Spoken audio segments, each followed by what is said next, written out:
Hello everyone, welcome to Biosomes. आज हम बात करेंगे ह्यूमन डाइजेस्टिव सिस्टम के बारे में। जी हाँ, आज हम कंप्लीट डाइजेस्टिव सिस्टम के बारे में बात करेंगे कि कैसा फंक्शन होता है डाइजेस्टिव सिस्टम का, कौन कौन से पार्ट्स होते हैं उसमें, और या क्या इसके माल फंक्शनिंग होने पर क्या इससे सिम्टम्स हो सकते हैं, क्या इससे इन्फेक्शन हो सकते हैं, और ये क्यों हमारी बॉडी के लिए इम्पॉर्टेंट है। तो चलिए शुरू करते हैं आज का लेक्चर। सबसे पहले हम ये जानते हैं कि ह्यूमन डाइजेस्टिव सिस्टम होता क्या है। डाइजेस्टिव सिस्टम मतलब पाचन तंत्र, यानी हम जो फूड खाते हैं उसे डाइजेस्ट करने के लिए, यानी कि उसको ब्रेक डाउन करने के लिए जो हमारी बॉडी में अलग अलग ऑर्गन्स अपना फंक्शन परफॉर्म करते हैं, वो सारा डाइजेशन के अंदर आता है। और ये डाइजेशन से ही हमारी बॉडी में एनर्जी का रिलीजेशन होता है। जितने भी लिविंग बींग्स हैं सबको न्यूट्रिएंट्स की रिक्वायरमेंट होती है, अपनी बॉडी में फूड की रिक्वायरमेंट होती है। तो ये जब फूड हम कंज्यूम करते हैं तब ये फूड छोटे छोटे पार्टिकल्स में हमारी बॉडी में टूट कर अंदर की ओर जाता है। यानी कि यदि हम इसे स्टार्ट करते हैं फूड लेना तो माउथ से जाता है, और जो हमारी बॉडी में इसका वेस्ट मटेरियल बचता है, यानी कि फूड में जब एनर्जी और सारी चीज़ें यूटिलाइज होने के बाद जो वेस्ट पार्टिकल बचता है वो भी हमारी बॉडी से बाहर हो जाता है। तो ये सारी प्रोसेस को हम बहुत ही इजी वे में समझेंगे। तो यदि मैं बात करूँ तो डाइजेस्टिव सिस्टम वो है जब हमारा फूड ब्रेक डाउन होता है, यानी कि टूटता है छोटे छोटे पार्ट्स में, और उससे एनर्जी का रिलीजेशन होता है। यदि मैं सीधे से शब्दों में कहूँ तो ये एक कॉम्प्लेक्स प्रोसेस है जिसमें जो कॉम्प्लेक्स कंपाउंड होते हैं वो सिंपलेस्ट कंपाउंड के फॉर्म में टूटते हैं, और वही सिंपलेस्ट कंपाउंड हमारी बॉडी में डिफरेंट टाइप ऑफ न्यूट्रिशन को रिलीज करते हैं और हमारी बॉडी को एनर्जी देते हैं। जो डाइजेस्टिव ट्रैक होता है वो माउथ से स्टार्ट होकर एनस पर खत्म होता है। इसमें बहुत सारे डिफरेंट काइंड ऑफ स्ट्रक्चर्स होते हैं, यानी जो हमारा डाइजेस्टिव सिस्टम है उसके बहुत सारे पार्ट्स होते हैं, या कहा जाए कि उसके बहुत सारे जो कंटेंट्स है या स्ट्रक्चर होता है उसमें बहुत सारी चीज़ें इन्वॉल्व होती है। यानी माउथ से यदि स्टार्ट हुआ है तो आपके टंग, टीथ से ये इन्वॉल्व होता है। तो यानी कि सबसे पहले स्टार्ट होता है आपके टंग और टीथ से। हम सबके छोटे छोटे फंक्शंस के बारे में भी बात करेंगे। तो सबसे पहले आता है हमारा माउथ, यानी कि इसमें टंग और टीथ दोनों इन्वॉल्व होते हैं। फिर आता है हमारा फेरिंग्स, फिर oesophagus, stomach, small intestine, large intestine और रेक्टम। इसके अलावा भी हमारी बॉडी में एसेसरी ऑर्गन्स होते हैं, जैसे लीवर, पेनक्रियास, ऐसे कुछ ऑर्गन्स होते हैं जो कि एसेसरी ऑर्गन का काम करते हैं, और इन्हीं ऑर्गन से जो प्रोसेस होती है उसे डाइजेशन प्रोसेस कहते हैं। अब डाइजेशन प्रोसेस में भी कई सारी चीज़ें जो होती है, मतलब यदि कहा जाए कि डाइजेशन पूरी एक प्रोसेस होती है जिसमें ये कह सकते हो आपके डाइजेशन को समझो कि आप 10th क्लास के स्टूडेंट हो और आपकी जो सब्जेक्ट है वो प्रोसेसेस है। तो डाइजेशन एक प्रोसेस है जिसमें कई सारे सब पार्ट्स होते हैं, यानी कि सब एक्टिविटीज होती है, जिसमें ingestion, mixing and movement, secretion, digestion, absorption और एक्सक्रीशन, ऐसी प्रोसेसेस होती है। तो चलिए अब हम डायरेक्ट स्टार्ट करते हैं कि डाइजेस्टिव सिस्टम में होता क्या है और क्या क्या कौन कौन से पार्ट्स हमारी बॉडी में जो है वो इसमें इन्वॉल्व होते हैं। जैसे अभी हमने ऑर्गन्स की बात की, तो डाइजेस्टिव सिस्टम का आपने ये तो समझ लिया कि जो हमारे फूड है उसको हम एनर्जी के फॉर्म में अब हमें उसे कन्वर्ट करना है। तो हम डिफरेंट काइंड ऑफ फूड्स को लेते हैं, मतलब ज़रूरी नहीं कि हम एक ही प्रकार का फूड ले रहे हैं, बहुत सारे। और ये बात आप सभी जानते हैं कि हमें सर्वाइव करने के लिए फूड की रिक्वायरमेंट के साथ साथ मिनरल्स, वाटर और जो उसमें न्यूट्रिएंट्स है वो भी ज़रूरी है। सभी का एब्जॉर्प्शन जो होता है वो अलग अलग होता है। जब हम कोई भी खाना या अपना मील कंप्लीट करते हैं तो उनमें अलग अलग टाइप के न्यूट्रिएंट्स होते हैं, और हर एक न्यूट्रिएंट्स का जो डाइजेशन एब्जॉर्प्शन होता है वो अलग होता है। डाइजेस्ट सिस्टम की हम बात करें तो ये हमने बोला कि स्टार्ट होता है माउथ से, यानी माउथ से स्टार्ट हुआ तो हम जब सबसे पहले फूड कंज्यूम करते हैं तो उसे कट एंड चॉप करते हैं। तो वो कट एंड चॉप हमारे टीथ के थ्रू होता है, जिसमें हमारे टीथ की भी 4 वैरायटीज अलग अलग बनी है। एक कटिंग के लिए होता है, क्रशिंग के लिए होता है, एक चॉपिंग के लिए होता है, और सॉल्व करने के लिए अलग अलग होते हैं। वहीं जो हमारी टंग होती है वो सबसे पहले सॉलो, यानी कि निगलने का काम करती है। पर आपने देखा होगा कि हमारे टंग में कंटिन्यू एक वाटरी सब्सटेंस रिलीज होता रहता है, तो वो वाटरी सब्सटेंस को हम सलाइवा कहते हैं। और ये बात आप सभी जानते हैं कि हमारे सलाइवा में अमाइलेज नामक एक एंजाइम प्रेजेंट होता है। तो अब मैं उसका फंक्शन भी बता देती हूँ। अमाइलेज एक ऐसा एंजाइम है जो कि स्टार्च को डिग्रेड करता है। अब स्टार्च होता क्या है? स्टार्च एक पॉलीसेकेराइड है, यानी कार्बोहाइड्रेट का एक पॉलीमर है जो कि हमारी बॉडी में स्टार्च के फॉर्म में कलेक्ट होता है, और उसी स्टार्च को ब्रेक डाउन करने के लिए यानी कि पॉलीमर से उसे मोनोमर में बनाने के लिए जो एंजाइम होता है, एंजाइम जो कि डिग्रेडेशन कर रहा है, वो होता है अमाइलेज एंजाइम, और वो हमारी सलाइवरी ग्लैंड में प्रेजेंट होता है। यही सलाइवरी ग्लैंड से जो सिक्रीशन होता है सलाइवा का, वो हमारे माउथ में कंटिन्यू वाटर के फॉर्म में डिस्चार्ज होता रहता है, जिसे हम सलाइवा कहते हैं। जब ये सलाइवा हमारे फूड के साथ मिक्स होता है तब हमारा फूड थोड़ा सा सॉफ्ट हो जाता है, यानी जो भी हमने हार्ड चीज खाई होती है, क्योंकि क्रश होने पे वो छोटे छोटे पार्ट्स में तो टूट गया है, बट थोड़ा सॉफ्ट नहीं होता, फिर भी हार्ड होता है। तब ये सलाइवा के साथ मिक्स होकर ये बॉडी के दूसरे ऑर्गन तक, यानी कि जो हमारा डाइजेस्टिव सिस्टम है उसके नेक्स्ट ट्रैक तक पहुंचता है। इसे हम और एक इजी तरीके से समझते हैं कि जो हमारा डाइजेस्टिव सिस्टम है वो रेलवे पाथवे है, यानी आपने एक ट्रेन लिया है जिससे एक स्टॉप से आपको दूसरे स्टॉप तक जाना है और सारे पैसेंजर्स को अपनी अपनी जगह पर उन्हें उतारना है। तो वैसे ही जैसे रेल का एक ट्रैक होता है कि मान लीजिए मुंबई से इंदौर आ रही है, तो इंदौर से मुंबई के बीच में जितने जितने स्टेशन आएंगे, जहां जहां जिनको उतरना है वहां पे आप उतारेंगे। वैसे ही जिन जिन चीजों को जहां डाइजेस्ट होना होता है, जहां एब्सॉर्ब होना होता है, वो उस ट्रैक में एब्सॉर्ब होते हैं, और जैसे कोई लास्ट स्टॉप तक जा रहा है तो वो एंड तक उस ट्रैक को फॉलो करता है। तो हम इसे डाइजेस्टिव ट्रैक भी कह सकते हैं, यानी कि ये एक पाथवे की तरह चलता है, सीधा नहीं, थोड़ा सा कॉम्प्लिकेटेड चलता है। जैसे आपने कुछ एड्स वगैरह में देखा होगा ना कि रेल पाथवे जिगजैग फॉर्म में भी चलता है, तो कुछ ऐसा पाथवे भी ये चलता है। इससे थोड़ा सा आपको समझने में आसानी होगी कि हमारा फूड कैसे हमारी बॉडी में धीरे धीरे आगे पास होता है। हमने फूड को क्या कर लिया, क्रश कर लिया, चॉप कर लिया, अब सलाइवा के साथ मिक्स कर लिया। अब जैसे ही सलाइवा के साथ इसे मिक्स करते हैं, जो हमारे फूड होता है वो थोड़ा सा सॉफ्ट होता है। सॉफ्ट होने के बाद वो जाता है हमारी एक ट्यूब में, जिसे हम कहते हैं फूड पाइप, या उसे हम ईसोफेगस भी कहते हैं। अभी ईसोफेगस जो होती है वो हमारे फेरिंग्स से जुड़ी हुई होती है। अब एक और मैं आपको बात बताती हूँ कि हमारी विंड पाइप यानी कि फेरिंग्स और हमारी फूड पाइप दोनों एक कैप से जुड़ी हुई होती है, मतलब दोनों का जो बीच में होता है कैप होता है।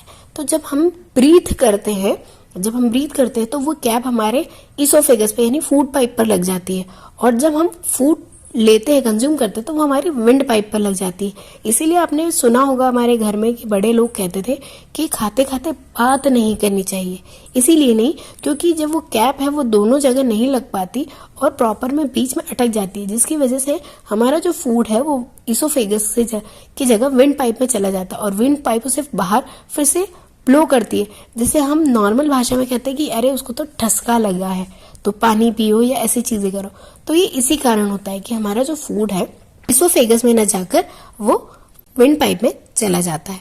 फेगस एक जो है वो लंबा ट्रैक है जिसमें कई सारे एंजाइम्स जो होते हैं वो प्रेजेंट होते हैं, जो कि इस फूड न्यूट्रिएंट्स को जो हमने लिया है और नेक्स्ट पार्ट तक पहुंचाते। अब हमारा जो मेन ऑर्गन आता है डाइजेस्टिव सिस्टम का, वो होता है स्टमक। अब ये जो स्टमक होता है एक मस्कुलर बैग की तरह होता है, और ये हमारे एब्डोमिनल कैविटी जो होती है उसके थोड़े से लेफ्ट साइड में होता है और डायफ्राम के नीचे होता है। डायफ्राम मतलब जो हमारे लंग्स है, लंग्स के थोड़ा नीचे पाया जाता है। डाइजेस्टिव मील है, यानी कि जो हमारा मील आया है उसे स्टोर करने का भी काम करता है। इसमें कई सारे डाइजेस्टिव एंजाइम्स भी सीक्रेट होते हैं, जैसे हाइड्रोक्लोरिक एसिड यानी HCl, जिसकी वजह से हमारा फूड मेंटेनेंस रहे। दूसरा, हमारी बॉडी में जब हम फूड कंज्यूम करते हैं तो कई सारे माइक्रो ऑर्गेनिजम्स भी हमारे स्टमक में आ जाते हैं, तो उन्हें डिग्रेड करने के लिए भी HCl का जो है प्रोडक्शन हमारा स्टमक करता है।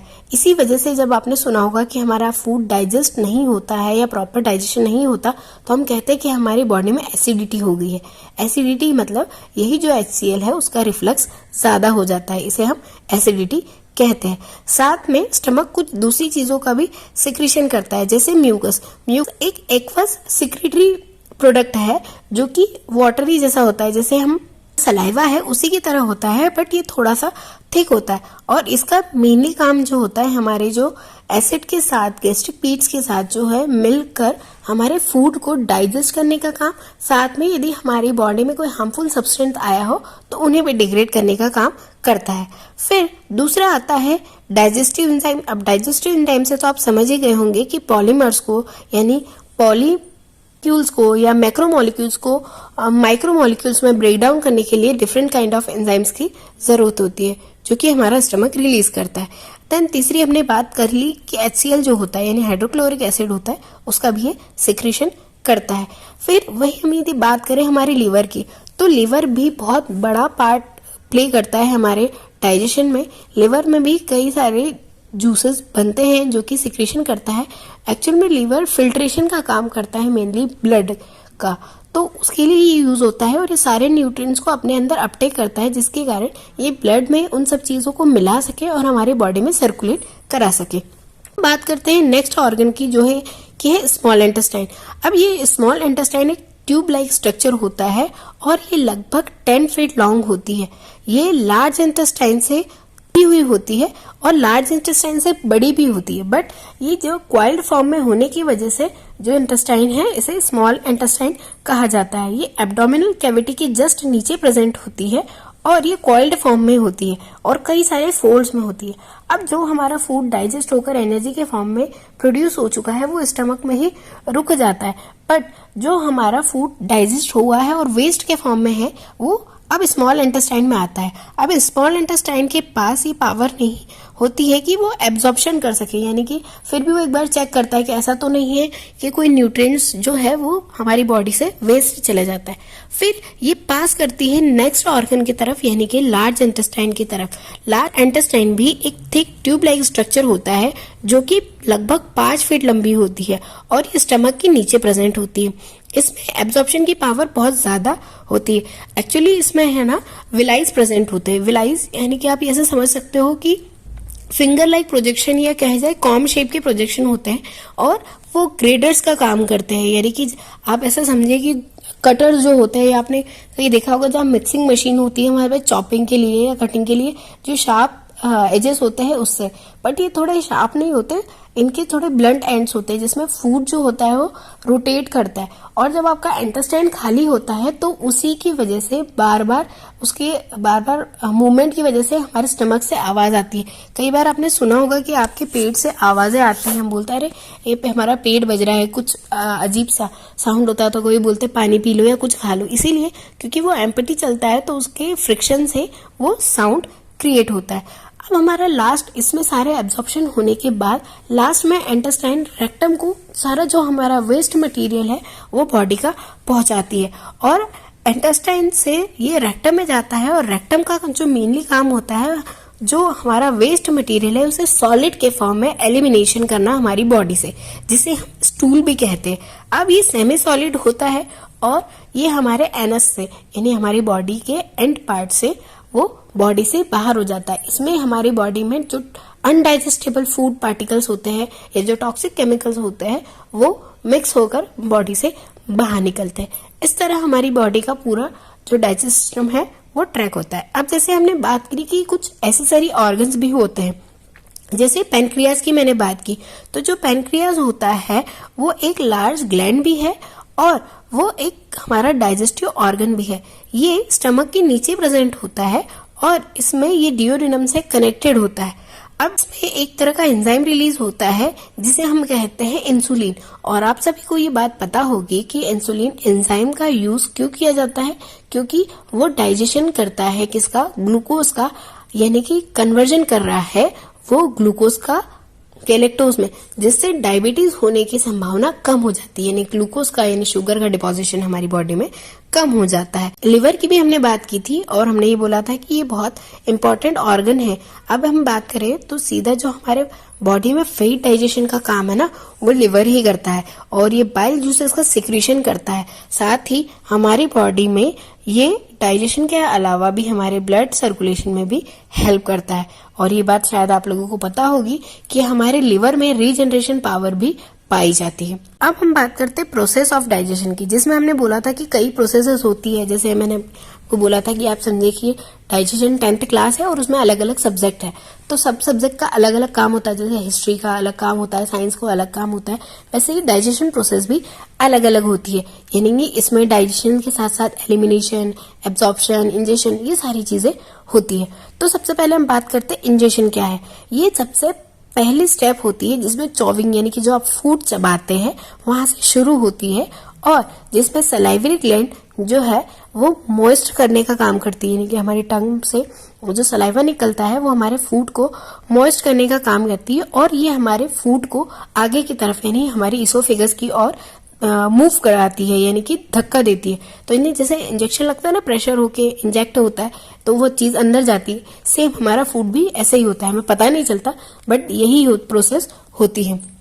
सेकेंड आती है मिक्सिंग एंड मूवमेंट, यानी कि जब हमारी बॉडी में अलग अलग एंजाइम्स मिक्स होते हैं, यानी हमारी सलाइवरी ग्लैंड से जाकर अब इसोफेगस में चला गया है, तो इसोफेगस से बहुत सारे एंजाइम्स है सलाइवा, ये आपस में इस फूड इंग्रेडिएंट्स को क्या करते हैं, मिक्स करते हैं और उनका मूवमेंट कराते हैं। मतलब ऐसा नहीं कि आपकी इसोफेगस में जाकर वो रुक जाएगा, स्टॉप हो जाएगा, नहीं, वो मूवमेंट करता रहता है। जैसे आप एग्जाम्पल के तौर पे यदि हम बात करें तो आप एक स्ट्रॉ लीजिए और उस स्ट्रॉ में आप वाटर डालेंगे, तो वाटर डालेंगे तो क्या होगा, स्ट्रॉ से वो पास हो जाएगा, यानी इजीली पास हो गया। बट वहीं यदि उसी स्ट्रॉ में आप शुगर डालेंगे तो यानी शुगर के थोड़े छोटे छोटे जो क्रिस्टल शुगर होती है वो डालेंगे तो क्या होगा कि कुछ टाइम बाद आपको उसको मूवमेंट कराने के लिए उसको धक्का देना पड़ेगा। पर ऐसा होता है क्या कि आप खाना चबाते हैं और अपने आप को हिलाते हैं कि खाना नीचे चले जाए, कभी हुआ है क्या? नहीं। पर यदि ये मैं कहूं कि यदि आप उसी शुगर को पाउडर के फॉर्म में चेंज कर दें, शुगर पाउडर डालें और थोड़ा सा उस शुगर पाउडर में थोड़ा सा पानी डालें और फिर उस स्ट्रॉ से पास कराएं, तो वो क्या पास हो जाएगा? जी बिल्कुल। तो वैसे ही हमारे इंजेक्शन के बाद जो मिक्सिंग एंड मूवमेंट होता है वो यही होता है कि जो हमारा फूड है, जो हमने चॉ कर लिया है, हमने उसको छोटे छोटे पार्टिकल में तोड़ दिया है, उसमें हमने सलाइवा मिला लिया, हमारे एंजाइम्स मिला लिए जिसने उसे ब्रेक डाउन कर लिया, तो वो आसानी से जो हमारी इसोफेगस है उससे उसे पास आउट करा देगा। अब बात करते हैं हम सिक्रीशन की। तो सिक्रीशन में स्टमक से, स्मॉल इंटेस्टाइन से, लिवर से, पेनक्रियास से कई सारे एंजाइम्स, एसिड और कुछ डाइजेस्टिव प्रोसेस प्रोटीन्स भी रिलीज होते हैं, यानी प्रोटीन्स मतलब मेनली एंजाइम्स जो है वो रिलीज होते हैं और इनका काम क्या होता है कि ये ब्रेक डाउन करते हैं फूड पार्टिकल्स को सिंपलेस्ट फॉर्म में, जिसके कारण क्या हो कि हम इसे एब्जॉर्ब आसानी से कर पाए। आप ऐसा समझिए कि आपने गेहूं लाया, क्या गेहूं डायरेक्ट चबाकर आप खा जाएंगे? नहीं, उसको पहले ग्राइंड कराएंगे यानी कि आपने उस गेहूं को छोटे छोटे पार्ट में तोड़ा, फिर आपने उसका डो बनाएंगे, डो प्रिपेयर करेंगे यानी आटा गूंथेंगे, तो यानी उसके साथ आपने कुछ एंजाइम मिलाए, है ना, फिर आप उसको पकाएंगे यानी कि उससे रोटी या जो भी आप बनाना चाह रहे हैं, है ना, वो कोई प्रोसेस प्रोडक्ट बनाएंगे, फिर आप उसे कंज्यूम करेंगे। तो सेम वैसा ही है कि डायरेक्ट ऐसा नहीं कि ड्राई फ्रूट या जो रॉ फूड है वो हमारी बॉडी में डायरेक्ट चले जाता है, वैसे ही जो हमारे सेक्रेटरी ऑर्गन्स हैं वो भी यही काम करते हैं कि जो हमने फूड कंज्यूम किया है वो आसानी से डाइजेस्ट हो जाए और उसके जो भी न्यूट्रिएंट्स हैं वो एब्जॉर्ब हो जाए, इसीलिए वो एंजाइम्स को रिलीज करते हैं जिससे वो आसानी से ब्रेक डाउन होकर हमारी बॉडी में रिलीज हो सके। अब डाइजेशन की बात करते हैं। डाइजेशन तो आपको पता ही है कि conversion of complex particle into the simplest particle, जैसे हमने बात की कि आप शुगर की बजाय शुगर पाउडर खा रहे हो तो शुगर पाउडर जल्दी आसानी से हमारी बॉडी में डिजोल्व हो जाएगी बजाय शुगर के। या हम घर में चाशनी बनाते हैं तो शक्कर डालने के बजाय शुगर पाउडर डालेंगे तो वो जल्दी घुलेगा, राइट। अब बात करते हैं एब्जॉर्प्शन की। एब्जॉर्प्शन मतलब कैसी चीजें हमारी बॉडी में एब्जॉर्ब होती है। अब जो भी हमारे न्यूट्रिशन सोर्स होते हैं वो फूड ही होता है, तो अब ये एब्जॉर्प्शन का काम हमारी इंटेस्टाइन्स करती है। इंटेस्टाइन में मोस्ट ऑफ द न्यूट्रिएंट्स जो है यानी कि स्मॉल इंटेस्टाइन जो है वो मिनरल्स और न्यूट्रिशन को री एब्जॉर्ब कर लेती है। इवन जब हमारी बॉडी से एक्सेस वाटर भी निकलने वाला होता है तभी वो इंटेस्टाइन, लार्ज इंटेस्टाइन उसे एब्जॉर्ब कर लेती है और हमारे जो पर्टिकुलर एरिया है जहां उन्हें पहुंचाना होता है, वैसे तो वो हमारे ब्लड में ही पहुंचाती है, उसे पहुंचा देती है। अब हमारी लास्ट स्टेप आती है, वो कहलाती है एक्सक्रीशन। अब एक्सक्रीशन क्या होता है? एक्सक्रीशन मतलब होता है रिमूवल ऑफ अनडाइजेस्टेबल सब्सटेंस और वेस्ट बाय प्रोडक्ट जो कि हमारी बॉडी से प्रिपेयर हुए हैं, जिसे हमारी बॉडी ने वेस्ट के फॉर्म में रिकॉग्नाइज किया है। जैसे कुछ चीजें हमारी बॉडी में डाइजेस्ट नहीं होती तो वो एज इट इज हमारी बॉडी से बाहर हो जाती। जैसे आपने कभी सुना होगा कि छोटे बच्चों को बोलते हैं कि एकदम फूड क्रश करके दिया करो, नहीं तो वो वैसा का वैसा फूड जो है उसकी बॉडी में दिक्कत देगा या बाहर आ जाएगा। क्यों? क्योंकि उनके जो टीथ होते हैं वो प्रॉपरली डेवलप नहीं होते, जिसकी वजह से वो उसको प्रॉपर नहीं चबा पाते। अब वो जब ब्रेक डाउन ही नहीं हुआ तो हमारा पूरा डाइजेस्टिव सिस्टम उसको एक्सेप्ट ही नहीं करता और वो food particle as it is हमारी बॉडी से बाहर आ जाता है। तो यदि मैं कहूं कि जो स्टेप बाय स्टेप यदि आपको समझे कि डाइजेशन प्रोसेस क्या होती है, डाइजेस्टिव सिस्टम की प्रोसेस क्या होती है, तो सबसे पहला होता है इंजेशन, यानी फूड को इंजेक्ट करना, हमारी बॉडी में ले जाना। दूसरा मिक्सिंग एंड मूवमेंट, जहां पर एंजाइम्स और हमारे सलाइवरी ग्लैंड उस फूड पार्टिकल को मिक्स करते हैं। सिक्रीशन, जहां पर हमारा लिवर, स्टमक अलग अलग एंजाइम्स का सिक्रीशन करके हमारे फूड को ब्रेक डाउन करता है। थर्ड में डाइजेशन, जहां पर सिंपलेस्ट कंपाउंड के फॉर्म में हमारा फूड आता है। और फिर आता है एब्जॉर्प्शन, जिससे हमारे फूड में जो मिनरल्स है, न्यूट्रिएंट्स हैं, वो हमारी बॉडी के डिफरेंट डिफरेंट ऑर्गन्स तक ब्लड के थ्रू पहुंचना। और लास्ट में जो वेस्ट मटेरियल बच गया, यानी उससे बचा हुआ पार्ट खराब है जो, उसका बॉडी से बाहर निकलना एक्सक्रीशन कहलाता है। इसको हम एक और एग्जांपल से समझ सकते हैं। यदि आपने देखा होगा कि जब किसी क्रॉप की कटाई की जाती है, हार्वेस्टिंग की जाती है, तो बहुत सारी क्रॉप्स ऐसा आता है ना, जैसे सीड निकालते हैं और उसका बचा हुआ कचरा फेंक दिया जाता है। सेम हमारी बॉडी भी वैसे ही काम करती है। जैसे आपने गेहूं की हार्वेस्टिंग मशीन देखी होगी कि गेहूं काटे हैं, उसको उस मशीन में डालते हैं तो जो गेहूं के दाने वो अलग होते जाते हैं और जो उसका कवर होता है, कोट होता है, वो अलग होता चले जाता है। तो सेम हमारी बॉडी भी ऐसी ही है कि जब हम फूड पार्टिकल लेते हैं तो डिफरेंट डिफरेंट प्रोसेस से जो रिक्वायर्ड है उसे वो बॉडी अलग कर लेती है और जो अनवांटेड है उस सब्सटेंस को हमारी बॉडी बाहर कर देती है।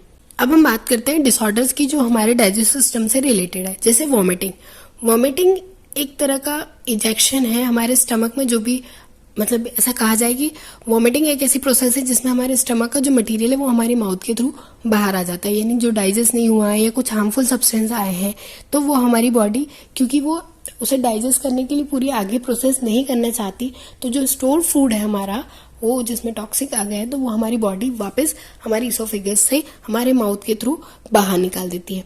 दूसरा होता है डायरिया। डायरिया ये एक तरह का वाटरी डिस्चार्ज मूवमेंट होता है, पर ये डायरिया जो होता है वो डिहाइड्रेशन की वजह से होता है। यानी कि लो वाटर कंसंट्रेशन की वजह से हमारी बॉडी में सॉल्ट का और जो मिनरल्स है उसके कंसंट्रेशन कम हो जाता है, जिससे हमारी बॉडी जो है ज्यादा एंजाइम्स का सिक्रीशन करने लगती है और हमारी बॉडी से वाटरी डिस्चार्ज के फॉर्म में हमारे रेक्टम से ये चीजें बाहर निकलती है। तीसरा होता है कॉन्स्टिपेशन।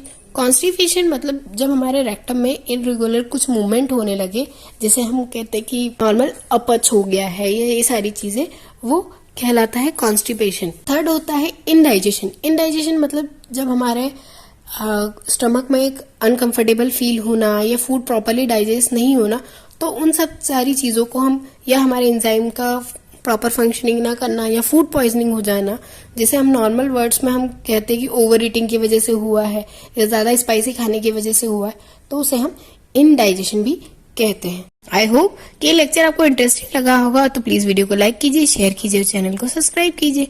Thanks for watching.